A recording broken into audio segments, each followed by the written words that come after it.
ठिकाणी मार्गदर्शन आयोजन केलेलं होतं। हे विस्तृत असं मार्गदर्शन तुमच्यासाठी गरजेचं आहे।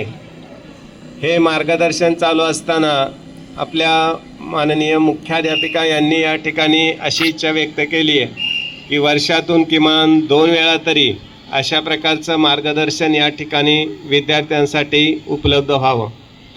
आज फारच काळाचा वेग हा वाढत चाललेला आहे आणि त्या काळाबरोबर आपल्याला चालणं भाग पडत आहे।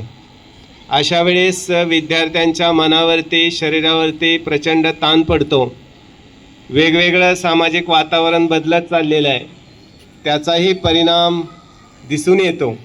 अशा परिस्थितीमध्ये मन शांत ठेवणं, चित्त स्थिर ठेवणं गरजेचं आहे आणि त्यासाठी हे EFT एज्युकेशन थेरपी हे उपयोगी ठरणार आहे। त्याच्यामुळं आज जरी या ठिकाणी तुम्हाला उन्हात बसावं लागलेलं असलं तरीसुद्धा एक चांगला अनुभव तुमच्यासाठी या ठिकाणी उपलब्ध झालेला आहे, त्याचा तुम्ही लाभ घेतलेला आहे। हे एज्युकेशन थेरपी तुम्ही जर रोज घरी केलीत तर तुमचं मन शांत आणि चित्त स्थिर होईल, अभ्यासामध्ये तुम्हाला गती मिळेल।